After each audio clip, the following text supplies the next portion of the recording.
Hi everybody, welcome back to Einstein Media Center, your one-stop shop for all unnecessary media dissection. On today's episode of Pinpoint, where we try to pin down a specific reason I find a piece of media very special, we will be discussing seminal current-day emo band Modern Baseball's debut 2012 album, Sports. Modern Baseball is? Let's go with was. A Pennsylvania-based indie, emo, folk, punk band that took the scene by storm in the early 2010s, while the Midwest emo revival was gaining a lot of popularity. The point of this video is really not to get into the history of the band, nor the emo and emo revival genres, but just specifically why I fell in love with this album. If you want to hear different white guys on YouTube talk about, why Modern Baseball is a really great band, I'm sure you could find a few. I found this album about a year after it released, just floating around on YouTube. I immediately fell in love with the songwriting, the vulnerable lyrics, despite them being a tad cringe, and the music itself. But there's one thing that I've been mulling over the past 8 years pretty much, that makes this album stick out to me. Before I get to that, let's talk a little about what's going on in music right now.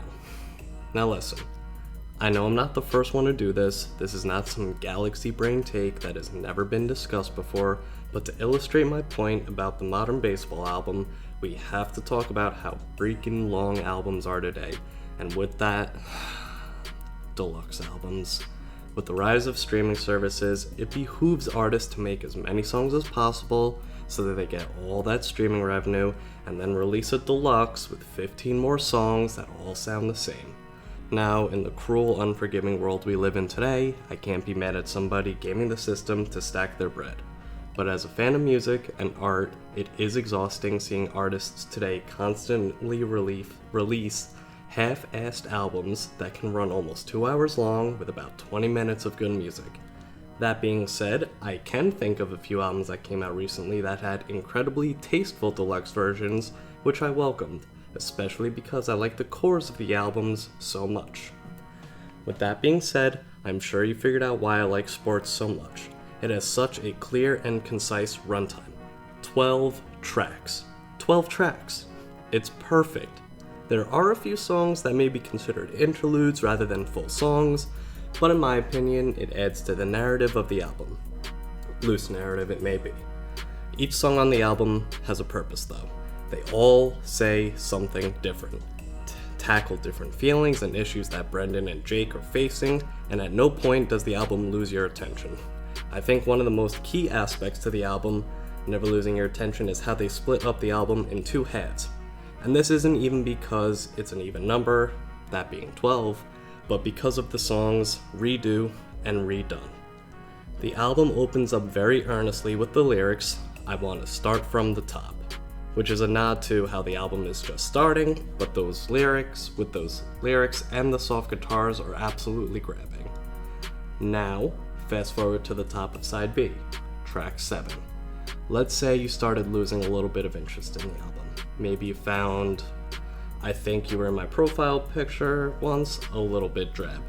You will reconnect with the next words on the album. She said, "Let's start from the top." Obviously, Modern Baseball is not the first band to have repeating themes, lyrics, and motifs on an album. It's pretty standard in classical music, concept albums, a lot in prog rock, which is kind of my thing, but I found it very cool that a emo band did it, that's not something you typically see. But they use the familiarity you have with that vocability and words to key you back into the album. A lot of people today do not like listening to full albums, which is fine, it's a preference, but this small detail made it much easier for people to pick the album up for the first time. At least I believe that to be true. People like familiarity and comfort, and even if you glanced at the track list, you can maybe be interested to see if the songs sounded similar because of their similar titles. They rewrote the intro to be heavier, more exciting, and have a different narrative meaning. The combination of using how you're familiar with the intro of the album, making the song more in your face the second time, and changing the meaning of it pulls you back in, or just into the album a little bit further. I think it was a very smart and creative choice. And now, with that being said, you're going to be keyed into Act 2 of the album.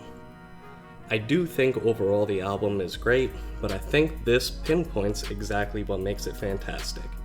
Modern Baseball, to this day, is one of my favorite bands with a short but incredible discography.